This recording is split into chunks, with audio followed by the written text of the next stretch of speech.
if everybody could just provide or give me some sign that they give consent to the recording, either verbally or thumbs up or whatever. Sounds good. That's good with everybody? I'm good. Okay, cool. Of course, if you're not going to be talking or whatever, then it doesn't matter. But hopefully people will be glad to participate because I think that makes for a better discussion in general. All right, I'm going to share screen now, and we're going to be talking about the work of, we're going to be talking mainly about the work of Edward Hopper, but we're also going to be talking about another reading, which is really focused maybe more on larger kind of historical issues in the shift from realism to abstraction in American art in the 40s and 50s. It's not so much focused on specific artists, and that is the essay, The Flight of Form by Alexander Nemiroff that we'll start with. So to begin with, I wanted to take a look at this image. This is a photograph that was taken by professional photographer, Magnum photographer Thomas Hoepke on September 11th. You can see the twin World Trade Center towers smoking in the distance. This is, I think, I'm not sure exactly which moment this is. This is whether this is before the collapse of one or both of them, or after. I think it might be before. Taken in Williamsburg, Brooklyn, so directly across the bridge from Manhattan, where the World Trade Center is located, and just wanted to get your input on what you see happening in this picture. What is the main takeaway, or what is striking or interesting? What might have caught the photographer's eye? That they're not paying any attention to it. Really, okay. Like they're in their own little world having a conversation and ignoring what's happening in the background. Okay. Is that, would other people agree with that assessment? Yeah, I mean that is well, certainly what motivated the photographer to take the picture. It's what people generally take away from it. That you've got these 5 young people who look as though they're just kind of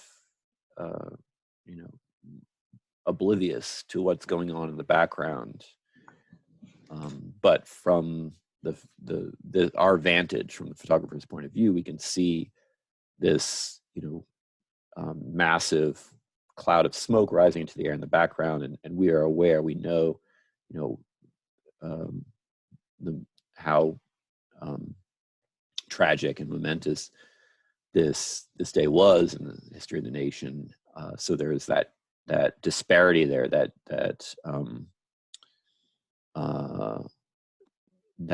disjunction between the horror and the tragedy of the events of 9/11 and the apparently kind of carefree or happy-go-lucky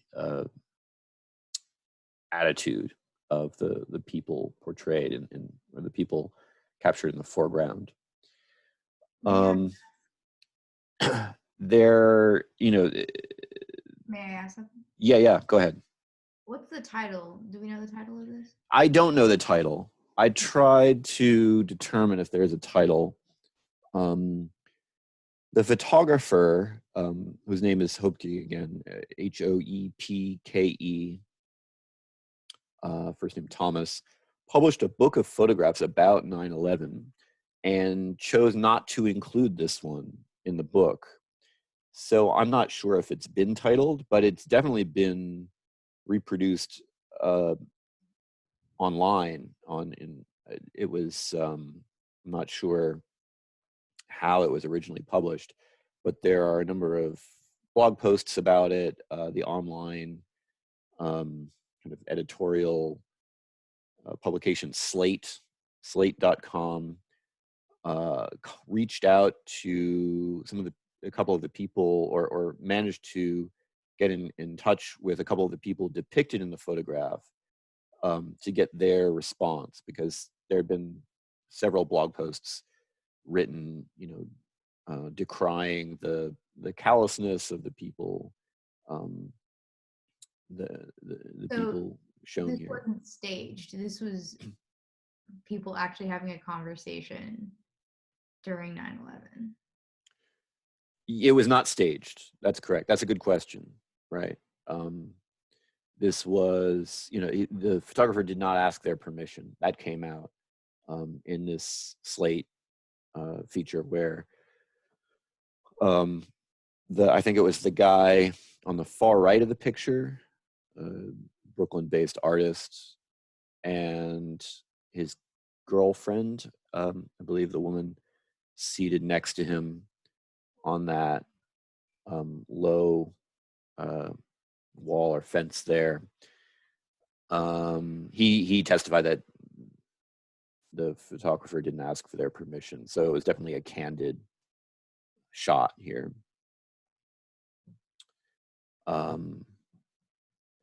Now, the other thing that came out is that the artist, the man on the right, denied that they were simply, sunning themselves or casually discussing breakfast. He said that they were very much in a state of shock and kind of disbelief about what was going on, and they were discussing it. They were like, actively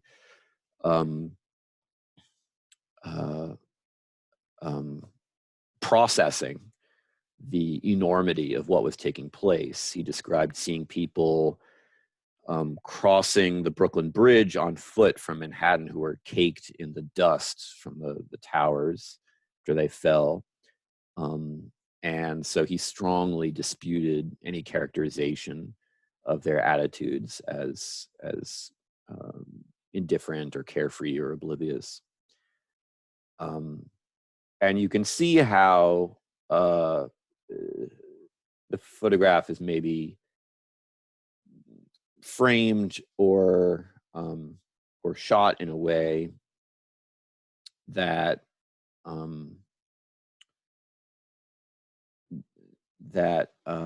influences our interpretation, right? Like, why is it that we assume that these people are not concerned about what's going on or don't care about, the tragedy unfolding behind them? Are there It's their body language. Body language? Okay. Anything else, or what? Well, actually, what would you say? How would you characterize their body language? Well, it's leaning Like, forward, meaning they're in the conversation, but they're not all facing the tower. okay, right. They're not directly looking at it, right? Yeah. Which would clearly signal to us that they were reacting to that thing. Yeah, that's a good observation. Anything else that maybe contributes to this effect of the photograph as implying callousness or indifference? I guess the bike, kind of. Yeah, how like come? Like it's a leisure thing to be Right, doing. right. So it suggests that they just went for a casual bike ride and maybe stopped off to talk to some people, friends or whatever. Mm-hmm. Anything else?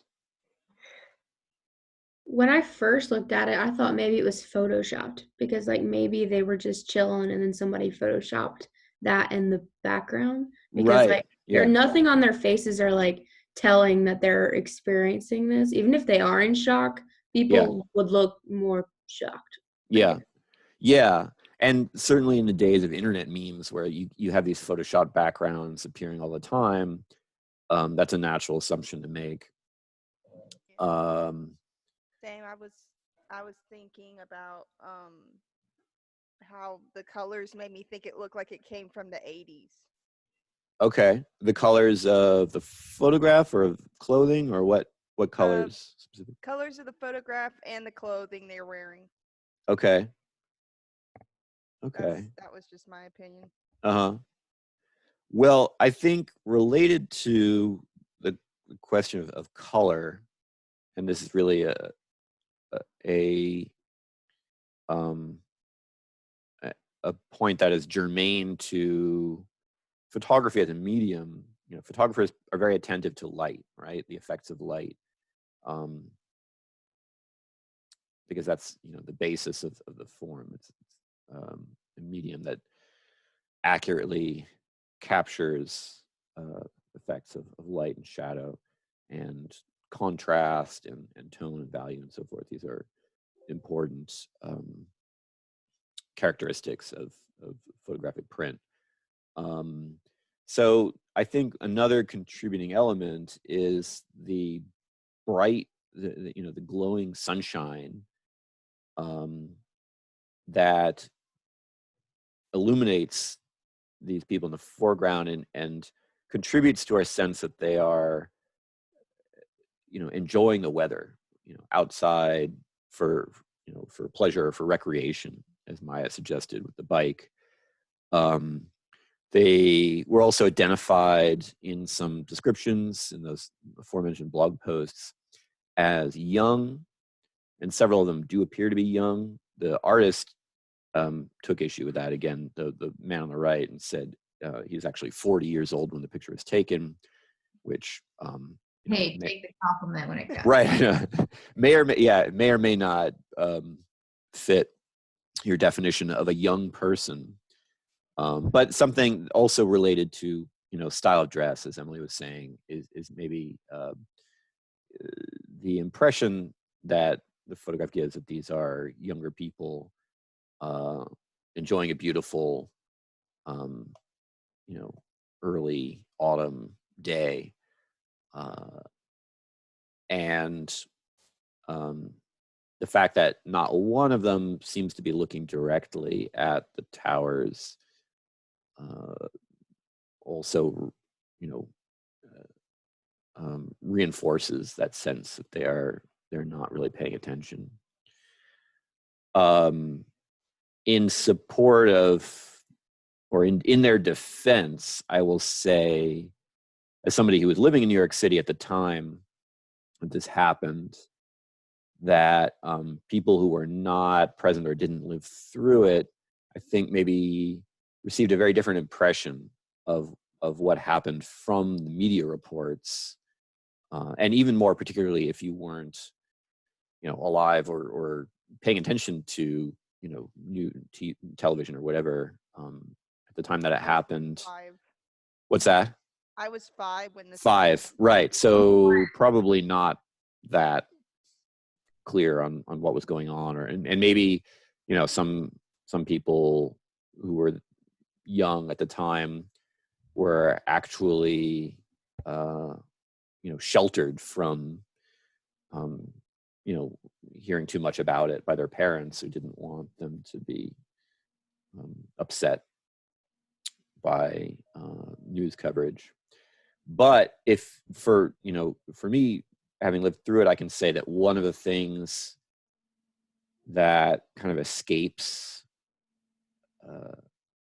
the media reporting or representations of the event is how extended it was in time, like how many hours and even days this kind of thing was going on for. I remember being asleep and hearing the phone ringing and ignoring it because I was in graduate school at the time and I was not about to get up for a phone call that I wasn't expecting. And then hearing, this is how long ago it was, hearing the answering machine take the call. And it turned out to be my mother. And she was calling because she'd seen on the news that a plane had hit one of the towers. And I was sort of just half awake and I could hear what she was saying. And I thought to myself, wow, that's crazy, or that's weird, you know, and that's kind of horrible. But it didn't seem like a reason that I needed to get out of bed at that point. So I went back to sleep. And then I don't know how long it was after that the second tower was hit, but like, 20 or 30 minutes later, I got another call and I still didn't get up or pick up the phone. And it was my mother again. And she was saying another plane hit the second tower. So, even the event itself was not instantaneous in a sense. Like there was the first plane that hit, and then a little bit later, the second plane hit. And then later still was the collapse of the towers. After that second call, I obviously got out of bed. But it was only at that point that I realized this wasn't some kind of freak, navigational accident or something, that this was actually a concerted attack, that this was, something planned and intentional. And that was what convinced me that there was something big happening and I needed to get up and figure out what it was. But, for that reason, I have maybe a little more sympathy for these people than some people do. And looking at the photograph. And also, those towers were smoking for days. So I fully believe the testimony of the guy in the photograph who said that they, had stopped to talk to these other people around them, he and his girlfriend, who were strangers to them, because that's what everybody was doing. People were just like kind of stopped in their tracks and trying to make sense of what was going on and talking to other New Yorkers about what it meant. But the power of the photograph comes from, maybe we can put it down to, it's a part of how we, as human beings, we process trauma. You can't really stare at something happening, no matter how, tragic or horrendous, for hours on end, and you can't register shock and concern for hours on end. People were, in shock to varying degrees, and were still talking about it and processing it for days, weeks, months after the fact. But it wasn't something that could be captured in a photograph, that response. But there's something in us, I think, that responds to an image like this, because, the question that's posed by every human tragedy on this scale is,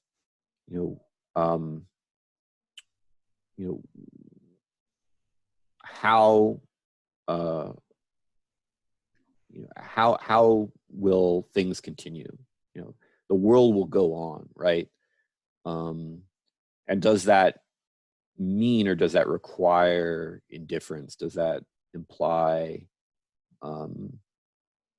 callousness? For artists, of course, and that would include photographers, obviously, there's maybe a different question. It is, what is the responsibility of the artist in responding to this kind of tragedy?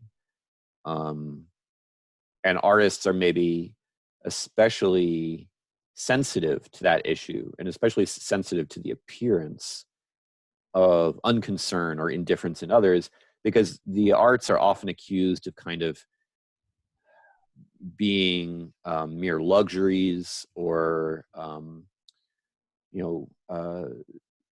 occupying a realm that is detached from the real world or from contemporary events. That art. The idea is that art is a realm of, or potentially a realm of kind of fantasy or escapism, and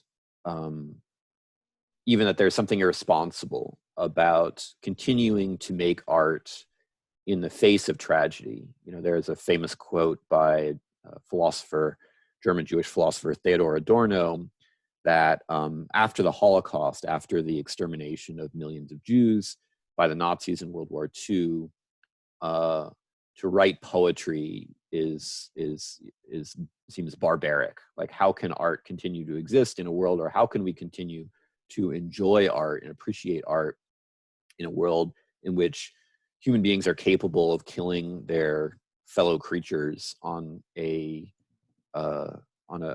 such a incredible scale, and commit these horrible acts? What is the place of art in a world in which these things happen? So, in his essay, "The Flight of Form," Question for you. yeah, yeah. What prompted you to bring up that last picture? Was it because of the coronavirus, or was it personal interest? Well, actually, I show this image every time I teach this this class, because I think there's a connection to the reading and to Nemirov's discussion of this work of art here. But I will say that, yes, I mean, I think partly, sure, it's also personal, because I have this personal experience of kind of living through 9/11, although thank God I was not one of the people directly affected, and nobody that I know, lost their lives in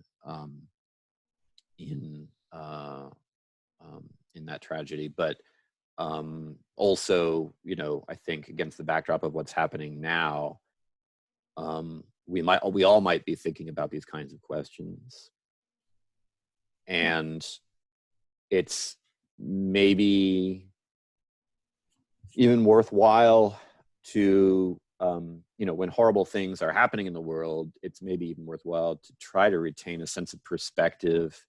Certainly nothing like this has happened in my lifetime. I mean, I wouldn't even compare this to the attacks of 9/11, what's happening now with this global pandemic. But there have been pandemics and plagues in the past. And living through this now might make us wonder, how did life go on, or how will life go on for us after the fact? And then looking back, what kind of sense can we make of that? This kind of incredibly disruptive kind of eruption or interruption of catastrophe in the midst of our day-to-day, our lives, in the midst of our daily routines and business as usual in the world at large. I'm only asking because it just seemed out of place and wanted. Yes, right. Because this, well, I mean, we can say, that it's worth looking at this image. I mean, it's maybe seems to fit better the category of journalism or reportage rather than art. But that's actually one of the things we're going to be talking about is where you draw that dividing line between art and reportage. When artists are confronted by momentous contemporary events, do they embrace the opportunity or the compulsion to to focus on those events in their art, or use their art as a medium for depicting, contemporary realities. And if not, if they consciously choose not to do that, is there not still maybe some, is it not still a question that we have to ask? What is the relationship here between, even the most abstract work of art that seems to completely reject or eliminate any kind of recognizable subject matter, and contemporary events, and where do we go about tracing that connection? And Nemerov is taught, that's what Nemerov is looking at in this essay, and he goes about it in a similarly roundabout way.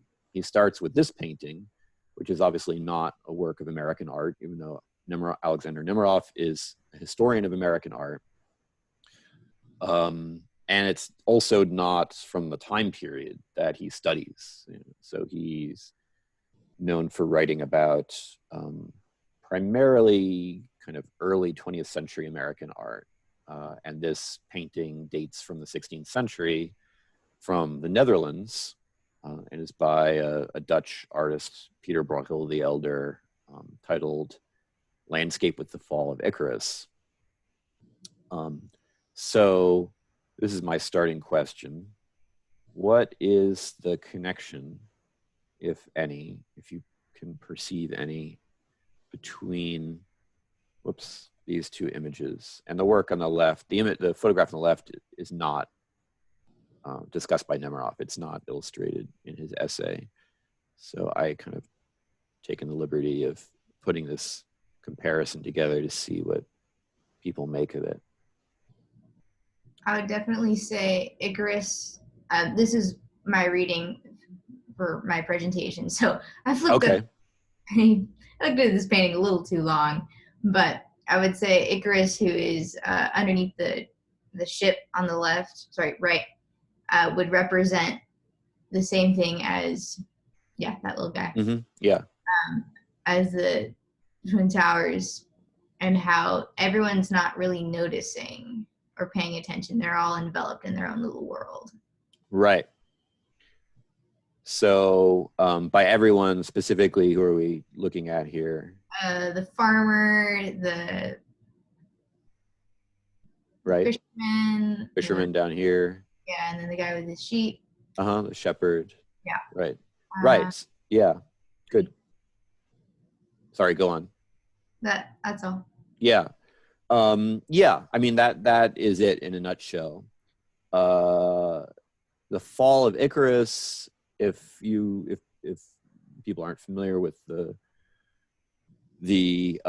myth, the classical Greek myth, concerns the story of a famous kind of legendary inventor in ancient Greece, known as Daedalus, who was punished by the ruler of the kingdom, who employed him for having committed some transgression, along with his son.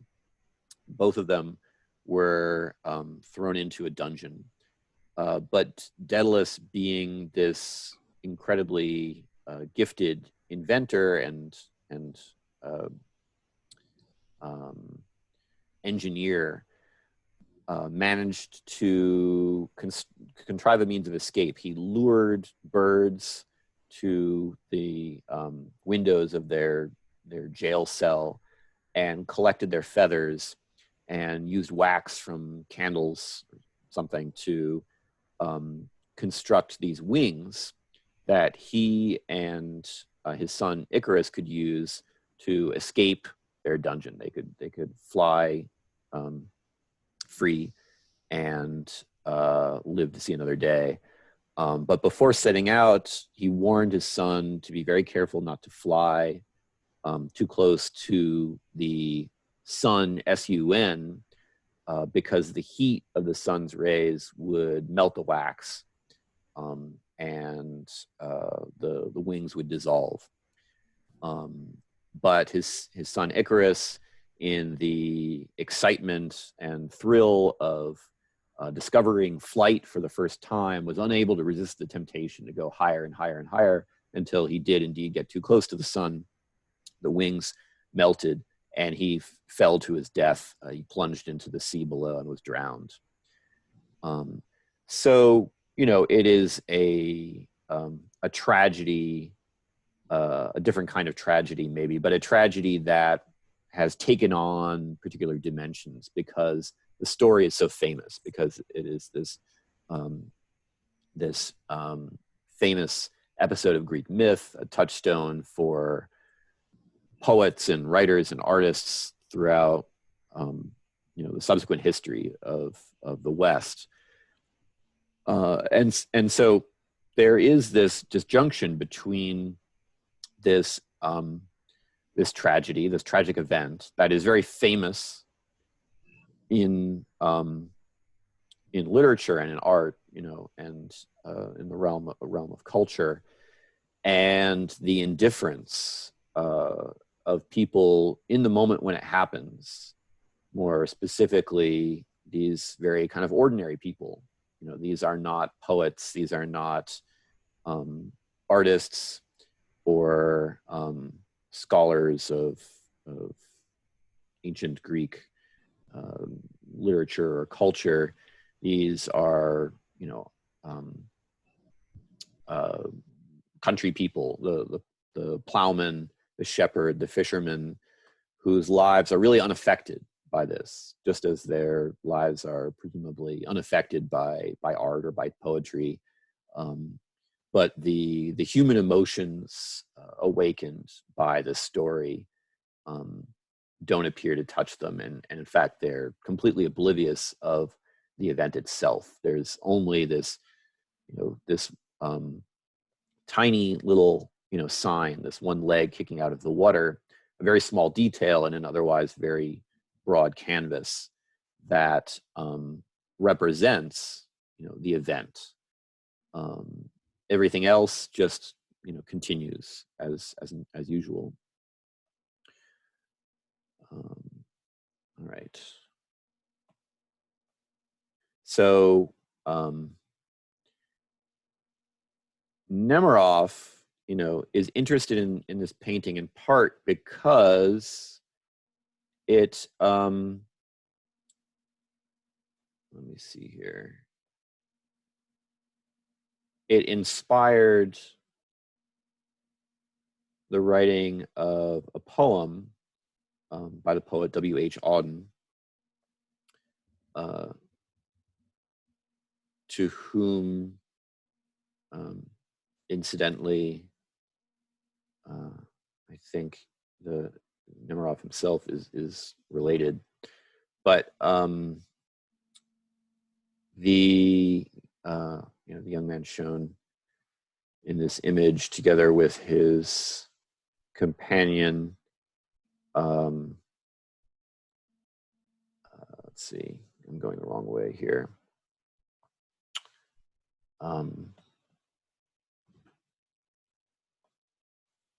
Christopher Isherwood. Auden wrote a poem inspired by this painting that he saw hanging in a museum, in which he related the subject matter of the work and the moral of the story, this idea of the indifference of the world at large, or the way life goes on, you know, in the face of these kinds of catastrophes, to contemporary events, specifically to wars, you know, contemporary wars. So in this book, Journey to a War, he's describing a military conflict that consumed hundreds of thousands, if not millions of lives on the opposite side of the globe from Europe or the United States. And as a result, you know, did not really register, or did not really make it onto the radar of the majority of Americans and Europeans. who regarded it as a foreign conflict, something that did not directly affect them, and something that had no bearing on their day-to-day lives. So the conflict itself, it was a war called the Sino-Japanese War between China and Japan, that kind of formed part of the Second World War. And the book itself was published in 1939. So, prior to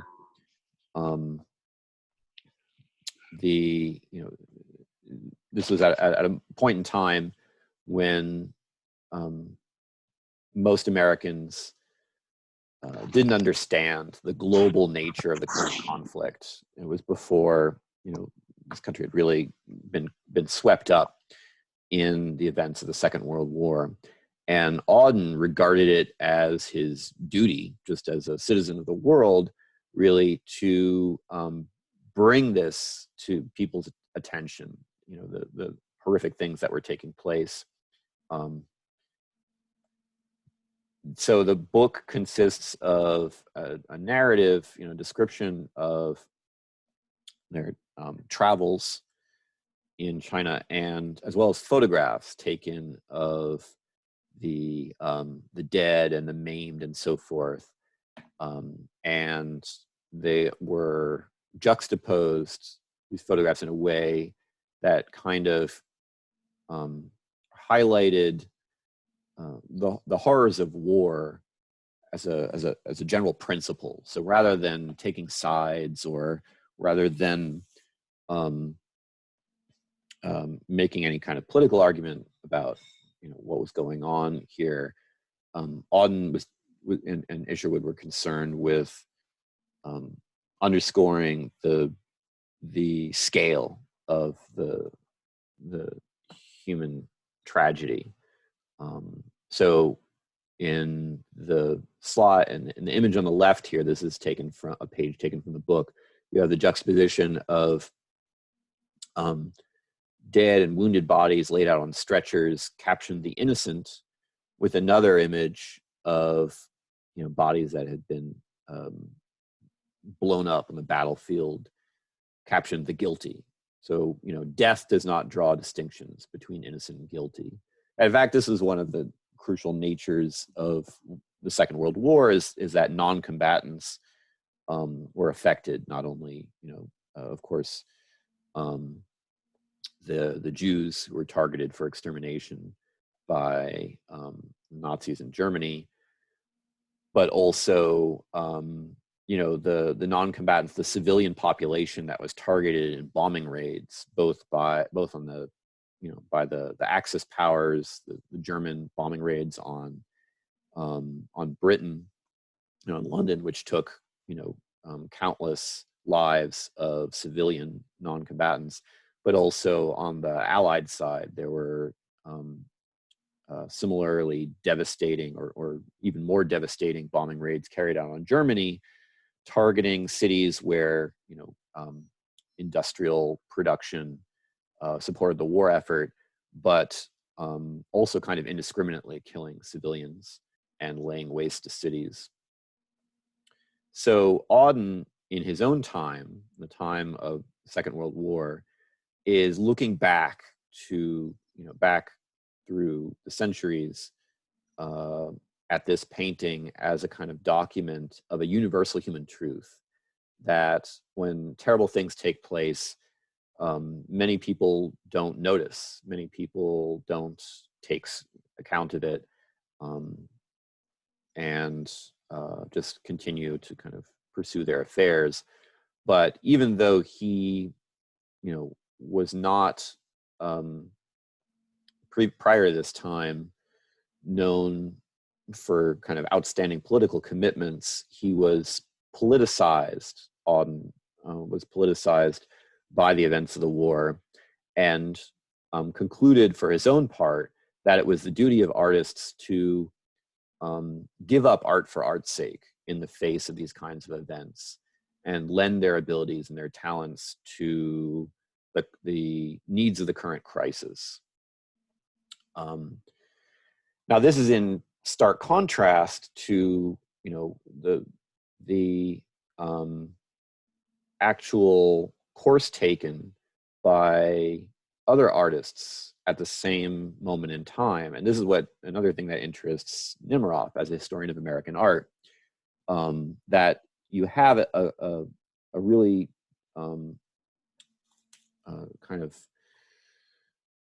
sudden split or schism between two views of art and of the fine arts, one of which felt that artists needed to turn their attention to contemporary events when, you know, the circumstances called for it, and they championed what became known as engaged art, you know, art that was engaged in kind of making a difference in the world, in contemporary events, intervening directly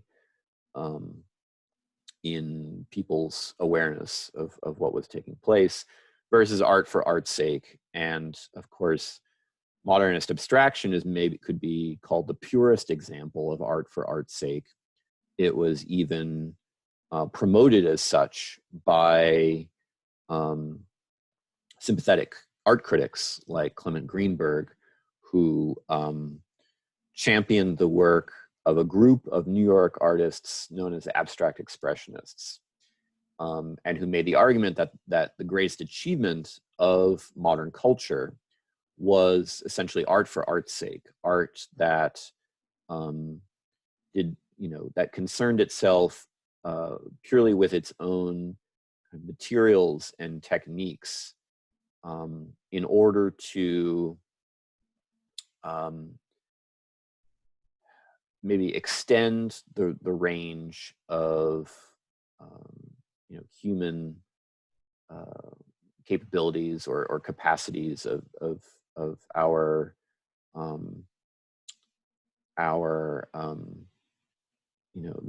to deepen our appreciation and understanding of art in this way.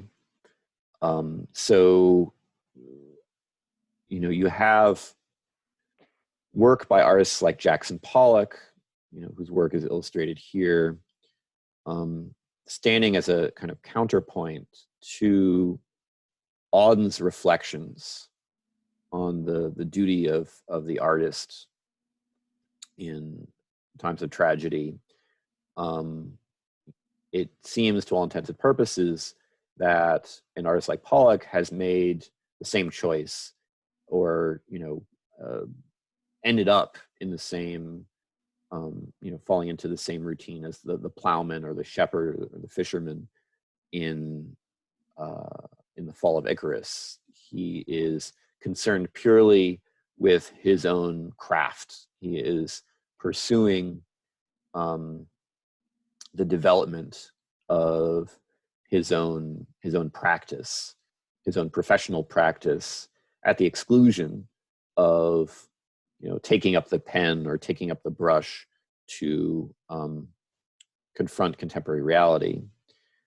And this is not something that's purely confined to abstract art, but you can see traces of the same attitude or perspective or philosophy, or whatever you want to call it, in works of realist art as well. And so, Nemiroff points to examples like this one of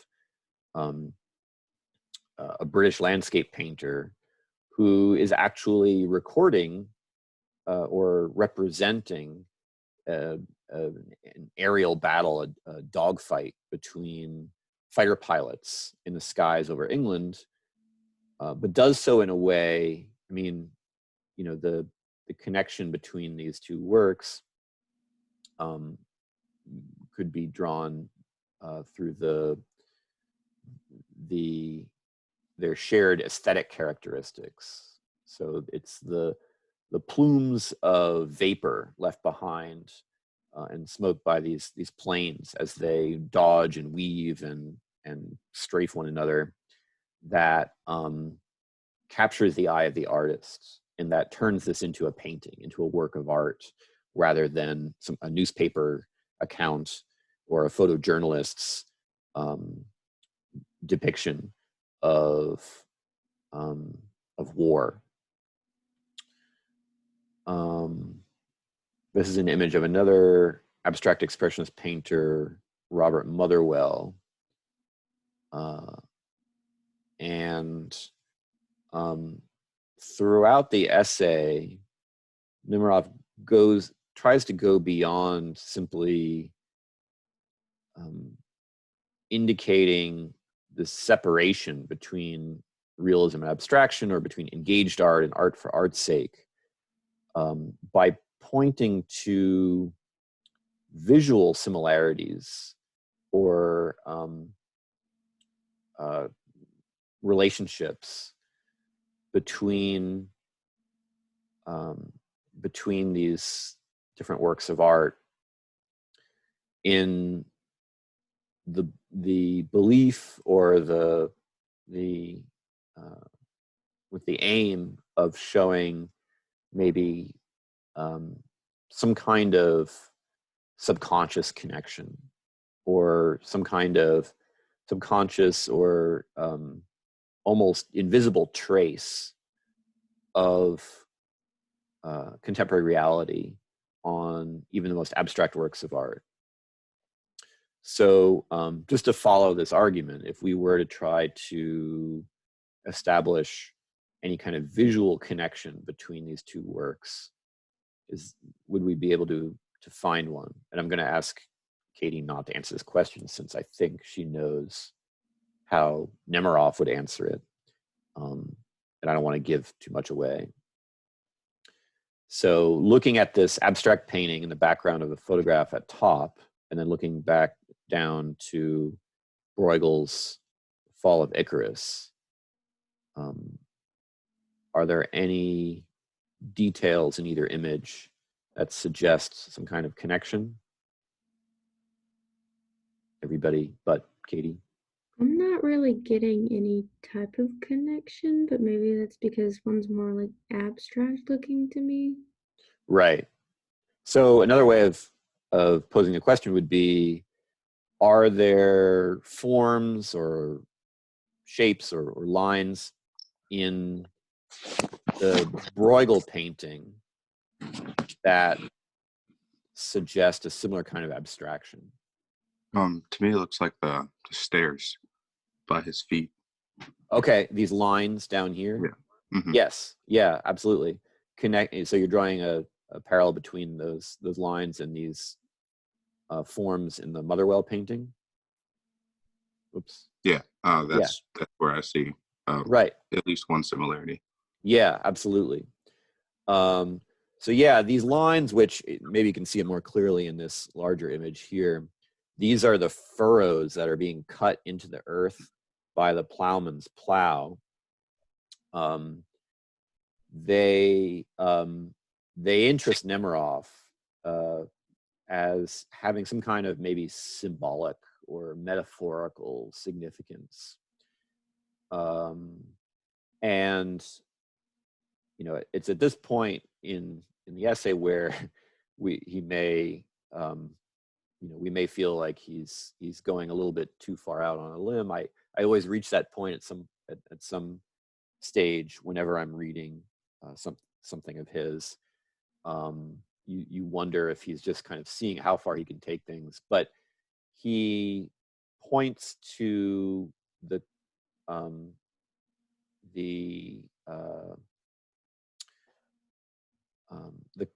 frequent use of plow marks as a kind of metaphor for the act of writing in poetry and in literature. And maybe there is something about this idea of cutting a furrow in the earth that evokes the the practice of either the writer, in the days when people wrote by hand, or the artist, the draftsman, who draws with the pen. In the same way, the draftsman or the writer, they're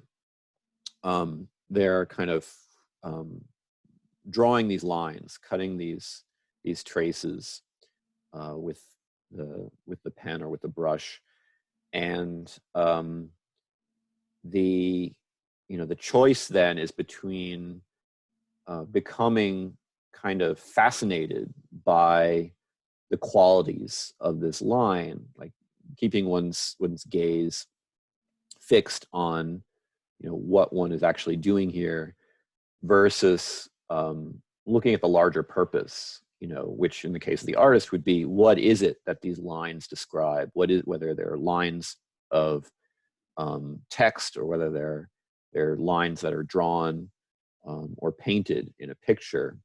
What is their function? What is their purpose? And And go ahead. I was just going to say, I remember in the reading they were talking about how the plowsman's kind of like the writer, because he directs where the little grooves are going. Right. Yeah. And he is kind of steering the horse in the same way that the artist, is has the ability to direct our attention potentially to whatever subject, whatever kind of content seems to matter Right. to him or to her. But in the case of abstract expressionism, the lines become, or the forms, the shapes, the colors become the be all and end all. So from Auden's perspective, at least, it's hard to escape the conclusion that Pollock's drip paintings or that Motherwell's abstractions are directing our attention away from contemporary realities. And there seems to be something inherently irresponsible about that. Question is, maybe whether there's anything about the work that redeems it, or that suggests some kind of hidden or subterranean allusion or reference to contemporary events. Nemiroff tries very hard to suggest that this is the case, but you have to kind of draw your own conclusions, whether or not you think his argument is convincing.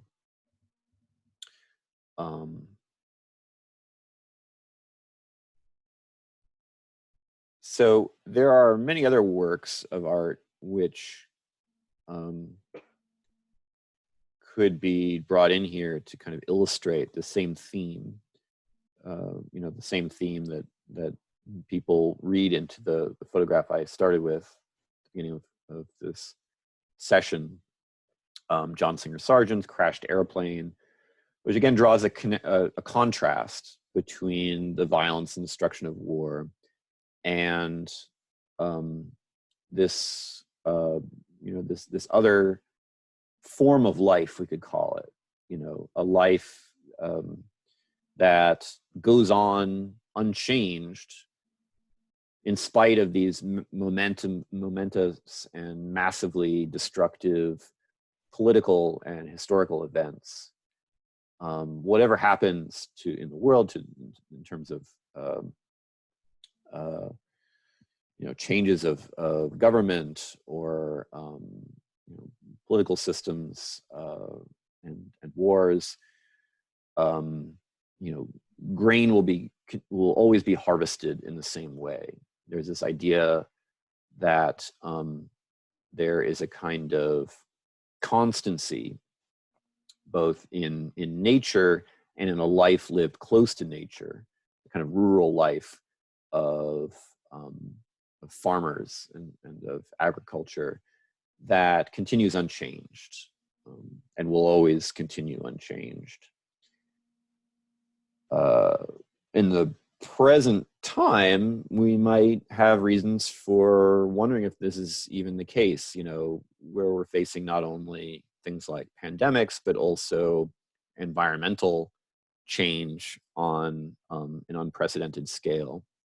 We might be able to imagine beyond this contrast, this paradigm of a world in which the lives of the ordinary people, the farmers and people working the earth, are radically changed by events, by human action. But this is a theme that can be traced throughout the history of art, going back to at least to Bruegel, if not earlier, and is found in many other works of classical or Renaissance art. And it's a theme which Nemerov takes up again in his discussion of Hopper's work, focusing in particular on this painting, Groundswell. So let's just start with maybe a description of what we see. What is it? And feel free to contribute if you haven't done the readings yet, because the readings are not even technically assigned for you to read until next week. What seems to be the subject matter of this painting? A weird thing in the water that they're all staring at. Right. Yeah. Okay. So we see this sailboat. We see these people, out sailing. But one of the first things we notice is that their attention is focused on this object, and that draws our attention to it as well. So what is it about this object that makes it significant, that makes it catch their attention? It's like so out of place. Like the colors are like completely different from everything else in the scene.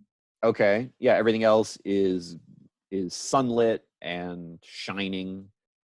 Even the sky, looks brilliantly, clear and blue.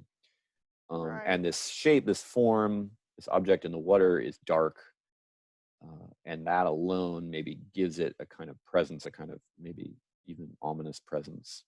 Yeah, the object itself is pretty normal. It's like a buoy kind of Yes. thing, Mm-hmm. but the colors suggest that it's old and faded. Mm-hmm. But the fishermen, or not the fishermen, but the people in the boat and the water and everything look like very young and youthful. Curious. Mm-hmm. Right. And so what is their youth, and maybe also their dress suggest about their activities or their purpose in going out sailing? What are they up to here? Luxury. What's that? Luxury. Okay. Yeah. Or like leisure, right? Like Mhm. like enjoyment, pleasure. They're sailing for pleasure, right? Yeah. They are not shown at work. They're shown kind of at play. And especially, the form of this, the young woman who's relaxing here across the sprit of the boat, reinforces that impression.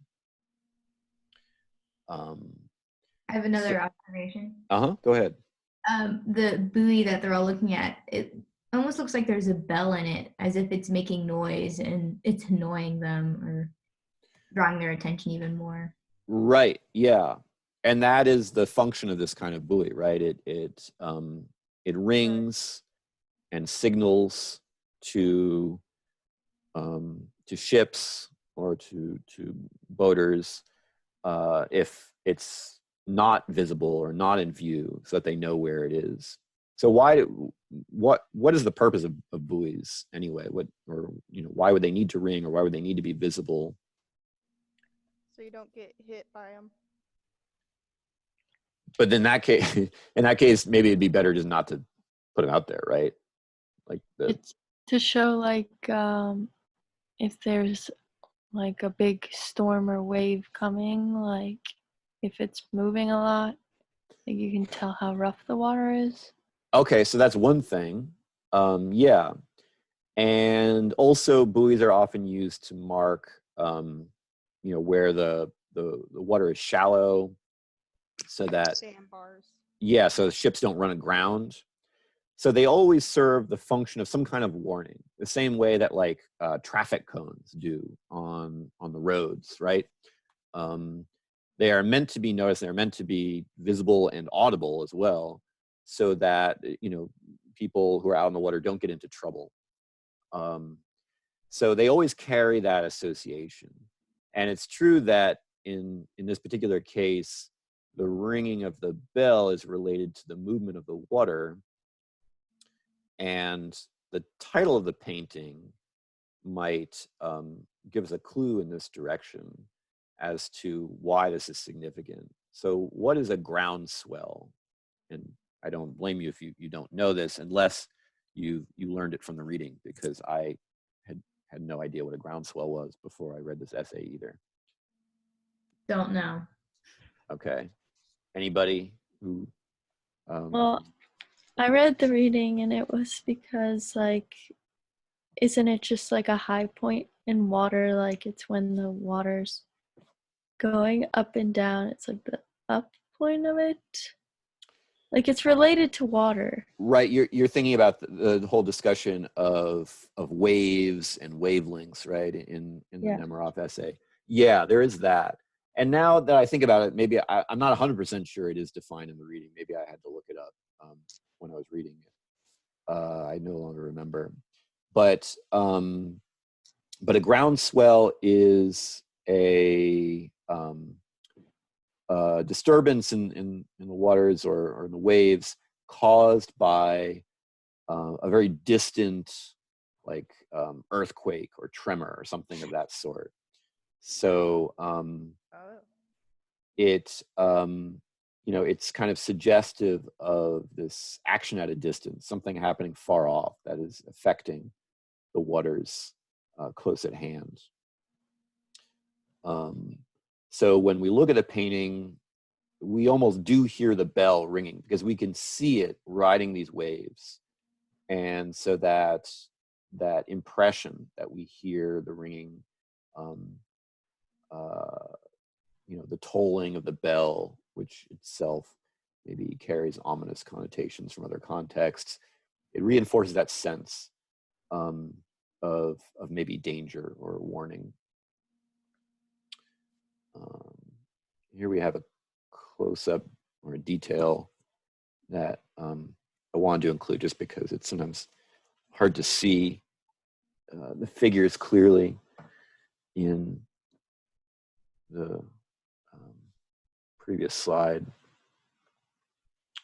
And a question that always comes up is, what this form is here.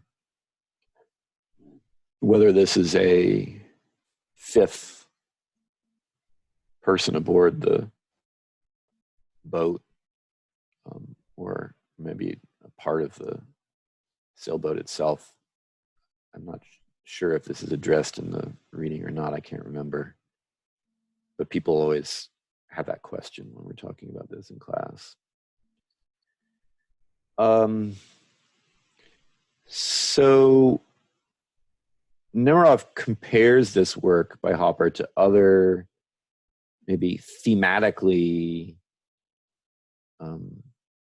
similar or related works, even works that have a completely different kind of subject matter, like this one, Cape Cod Evening. So what is it in this work that provides, Hopper is famous for making paintings that often feature sunny landscapes or interiors, but there's always this edge, this darker edge, suggestive of something we can't see or something that's happening under the surface. So what is it that provides this painting with that same kind of edge, Cape Cod Evening? The left corner is like completely blacked out. Right. And like Yeah. the tree line fades very quickly, but the grass is still like bright yellow. Yeah, which itself is kind of strange, right? And a little bit makes it a little bit uncanny. Kind of ominous. Mm-hmm. Anything else? Anything that we could compare directly, maybe with the, the subject of this painting, these They're all sailors. looking at the dog. Yeah, and what about the dog itself? The dog's looking at something. I don't know what. Yeah, it's like they're all looking at something that we can't see. Right. Yeah. And the dog, the dog's alertness is suggestive, maybe, that the dog has caught the scent of something, maybe that the people are not yet aware of. Has that alert expression, like Lassie, like, "What's wrong, boy? Tell us what's wrong." Only here, of course, the dog is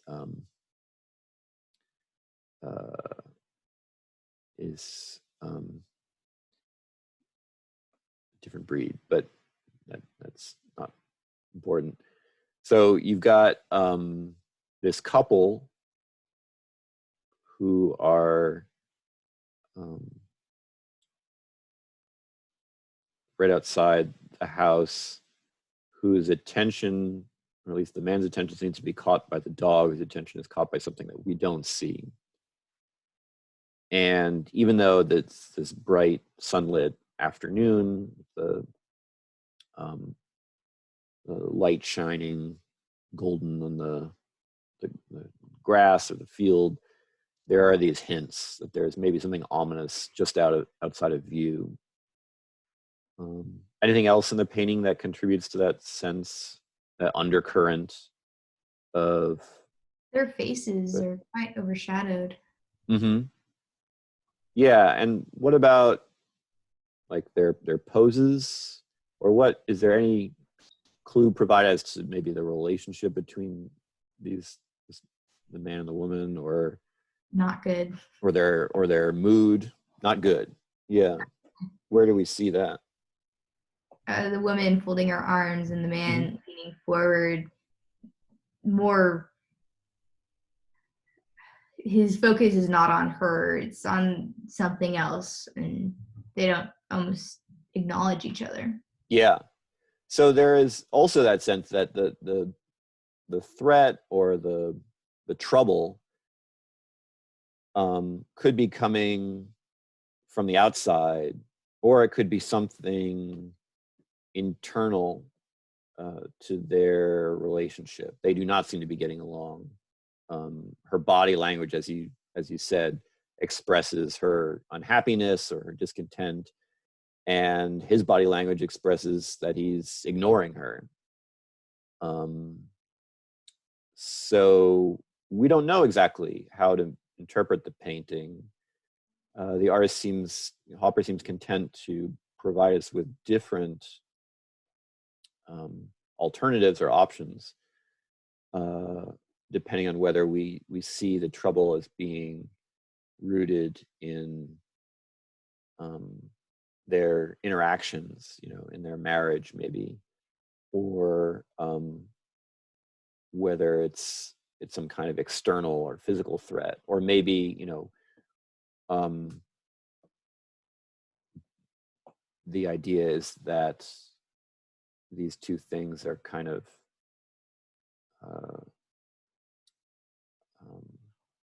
that there's an analogy or a kind of one type of danger or threat is serving to stand in for or symbolize the other. Oh, here I have this nice comparison, which I didn't even bother showing, but yeah, the both works have in common that type of staging of the figures, or that kind of composition where everyone's attention is directed to something that we don't see, or something that, well, we do see it here, But behind the tolling of this bell, or the sight of the buoy itself, is this suggestion of something happening far off, implied by the title groundswell. Similarly here, bridle path, we have this dark opening. This is Central Park in New York City, and if you've ever visited Central Park, or if you ever visit Central Park, you'll know that these bridges, they're never very wide, and so these passages, even though they might be dark and foreboding if you go through them at night, which isn't recommended, they're never more than 20 feet or so in extent. But the way Hopper depicts the scene suggests that they are entering some sort of bottomless cave or cavern. And in particular, he draws our attention to the horse here on the right, who seems to be rearing up as if afraid to go through, whereas the other riders at least are plunging full tilt ahead. So all three of these paintings feature settings which imply leisure, imply recreation. Even this kind of bucolic suburban setting here, Cape Cod evening, the actions of sailing a boat or riding one's horses through Central Park, but there's always some element that suggests a danger looming ahead, not just out of sight. And you notice also the dates of these paintings. These are all 1939. So the same year that Auden and Isherwood published Journey to War. During the time, the outbreak of conflicts, global conflicts, that would eventually lead to Second World War and ultimately to American involvement in the war.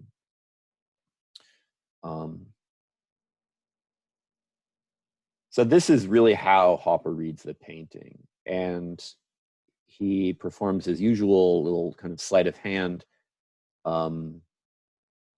by looking very closely at various details of this work to suggest a relationship between the subject matter here, which seems relatively kind of unspecific or timeless, and contemporary events.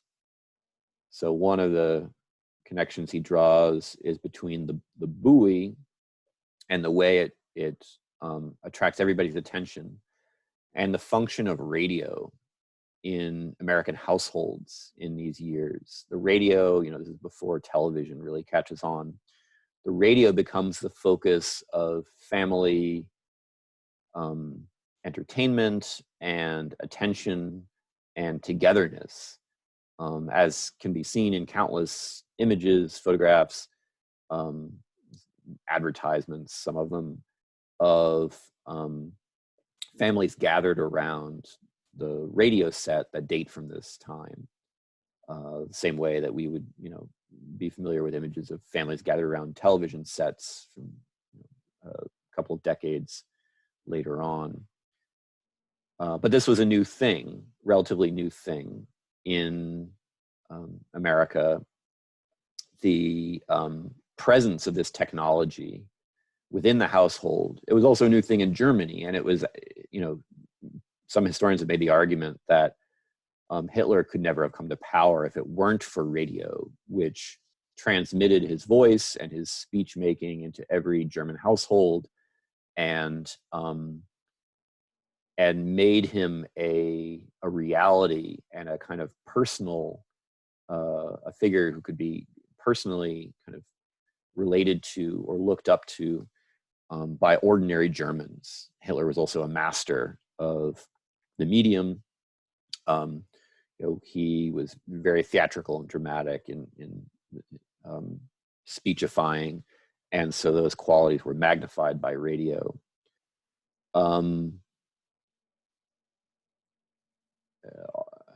Nemeroff also points to this poem by Robinson Jeffers, in which he talks about this. He talks about hearing Hitler's voice over the radio, and drawing a contrast between his charisma, his charismatic delivery of these speeches, which filled many ordinary Germans with the conviction that he was a great leader, and the actual effects of his coming to power, you know, the destruction, devastation that would ultimately be unleashed through German aggression in the Second World War.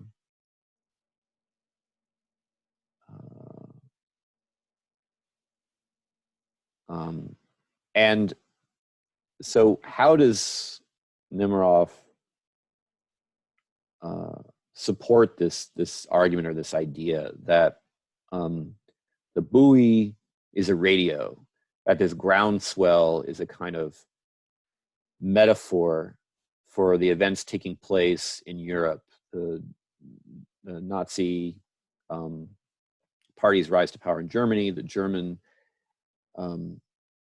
annexation of Poland, all these events taking place across the ocean. Well, you know, literally you have here some effects felt close at hand, minor effects, you know, this slight rolling wave, which, you know, barely disturbs the movement of the vessel, but is the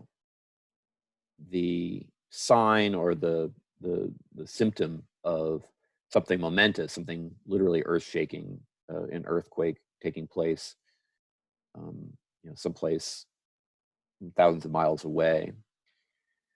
He also points to the waves themselves and draws that analogy with radio waves, which I think Maya brought up earlier to make this argument.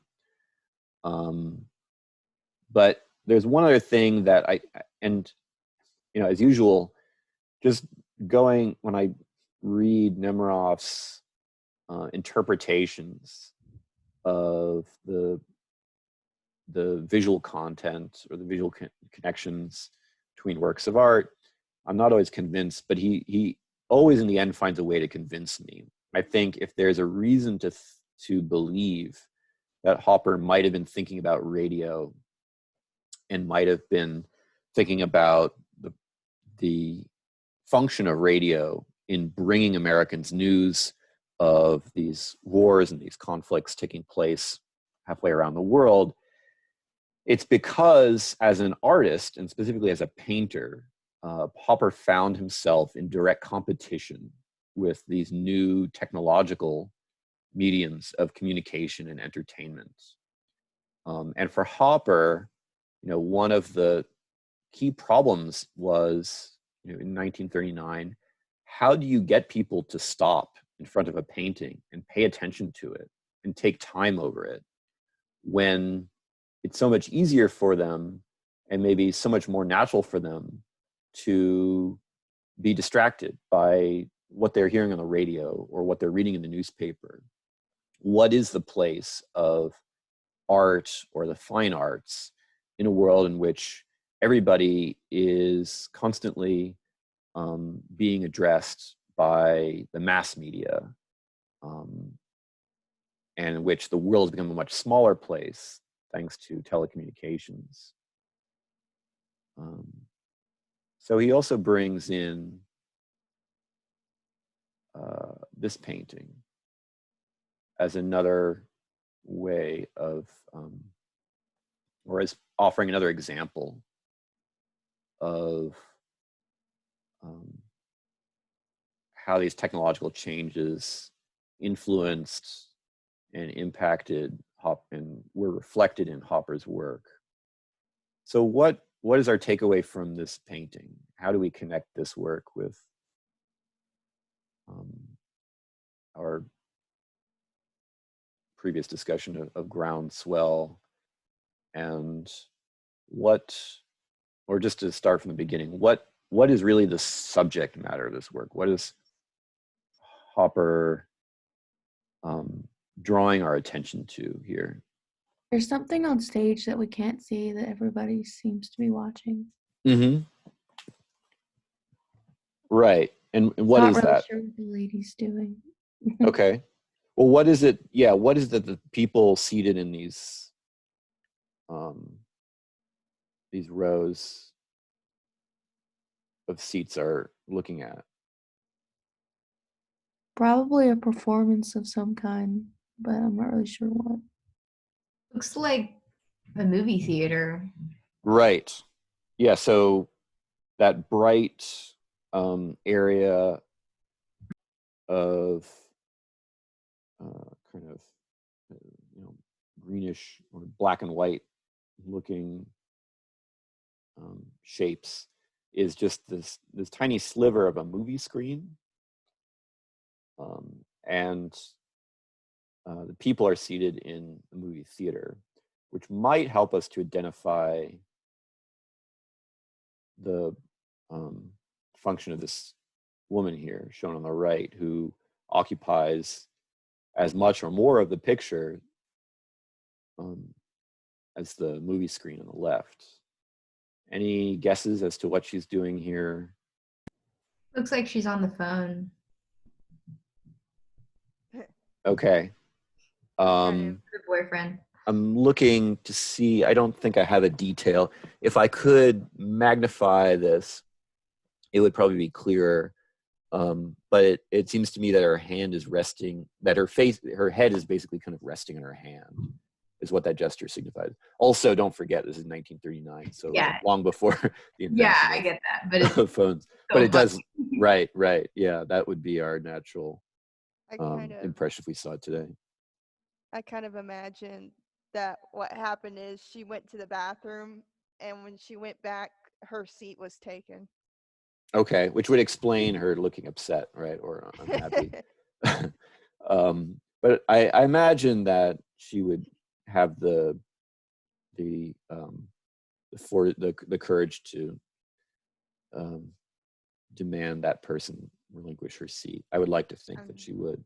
I'm just kidding. I think she's just like separate from the crowd, like the people watching the performance, and he's kind of revealing like people in isolation amongst like a crowd, like people are still alone and like going through things amongst like things happening otherwise.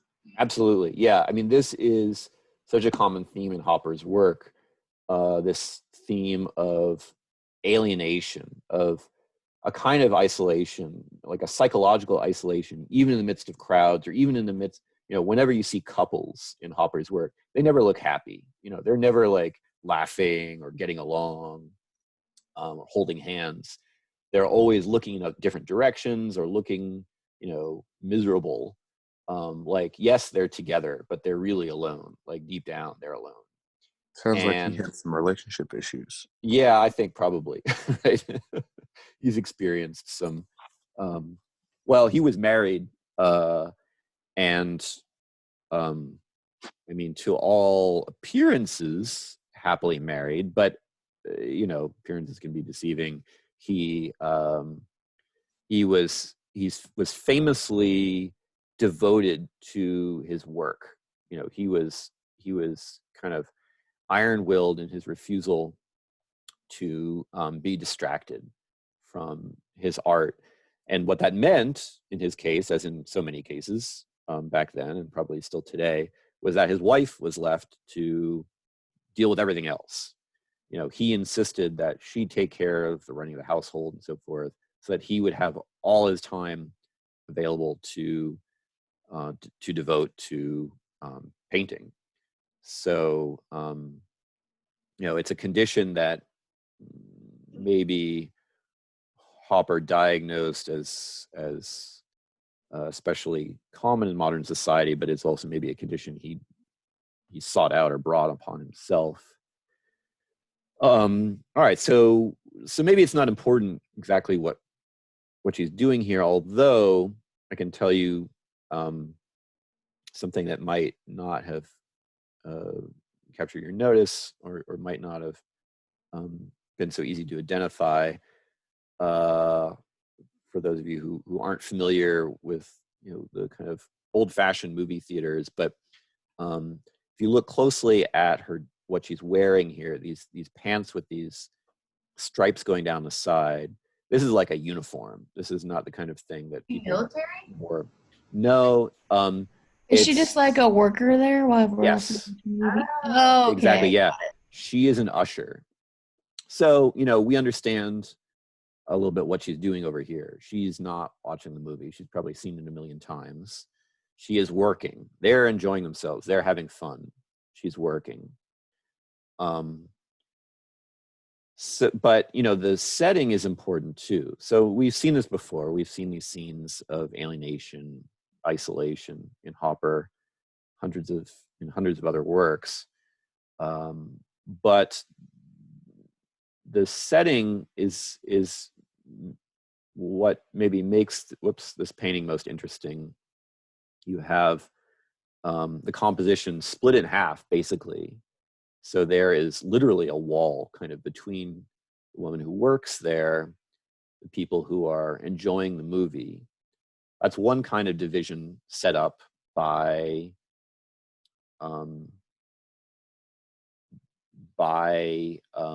this new medium of film. There's a division between the people who enjoy it and the people who depend upon it in one way or another for their livelihoods.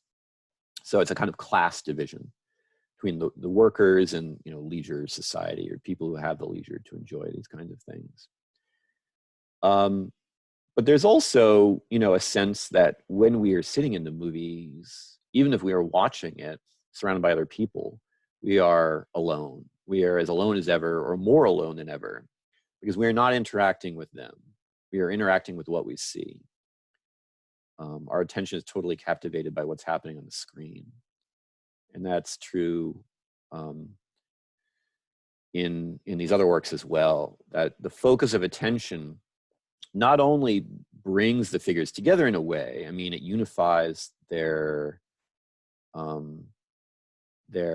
activity. They stop what they're doing to look at something, or pay attention to something, but it also divides them from one another, because in the act of looking, they are not communicating with each other. They're not talking to one. I mean, we don't know if they're talking or not, but in a visual medium like painting, the way to show connections between people is through the gaze.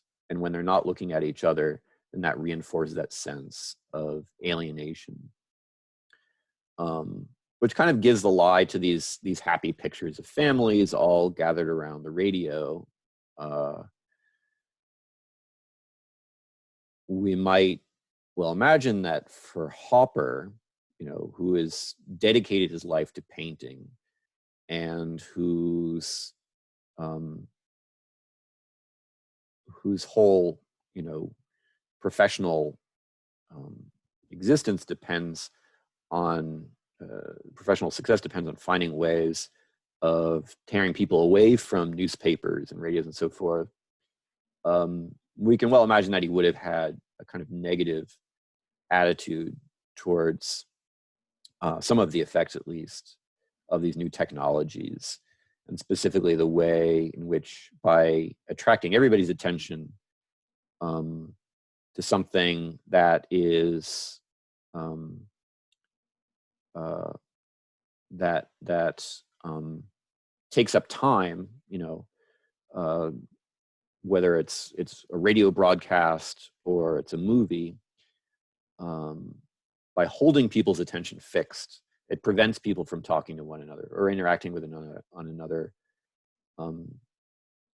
which may or may not be like the experience of looking at a painting.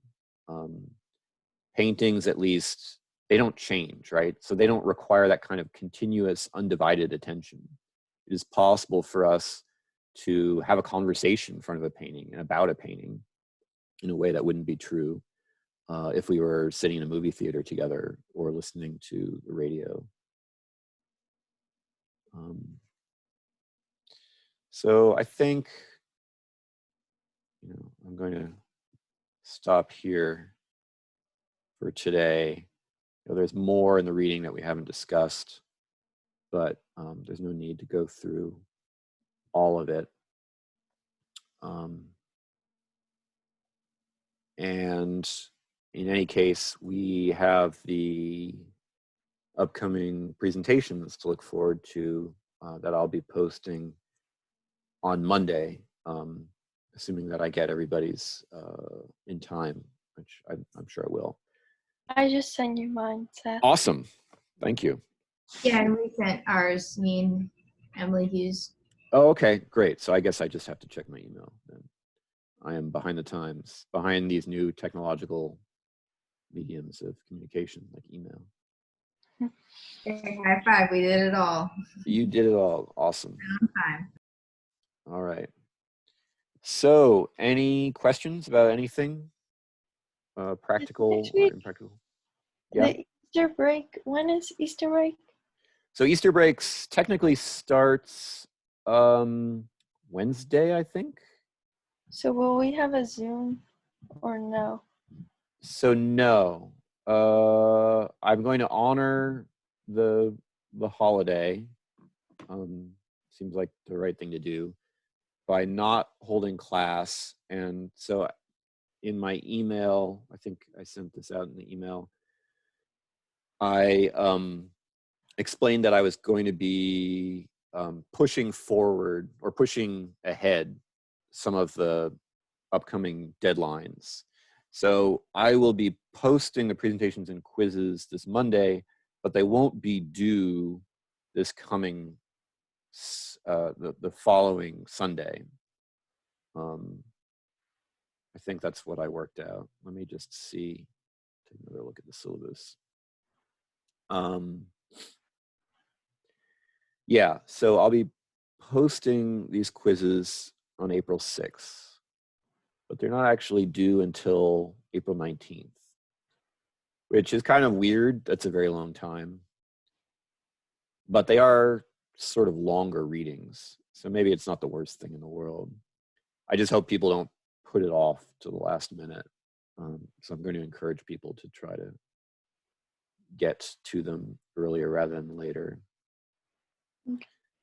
And then the last set of readings are not going to be required after all, except I am going to require that the presenters provide me with their PowerPoints and quizzes just so that I can give them a grade. But I guess I'll make those optional. It's too bad because I wanted to include those, or at least have the option of including those readings on the final exam. But I didn't feel like I could use the excuse of online teaching to require people to work over the break. So, what's that? Thank you for that. Yeah, no problem. Greatly appreciated. Yeah, well, I think we could all use a break also. A break from this strange kind of quasi break from school that we're on, which is not really a break at all, and makes more work for people in some ways. Awesome. Well, thanks again for joining us in this little weekly chat, and I'll miss you guys next week, but have a happy holiday, and I'll see you in 2 Fridays from now. Okay. Okay. Have a good afternoon You or too, morning. and a good week. Morning, afternoon, whatever. Take care of yourselves. Yes, sir. You do the same. Thanks. Bye-bye.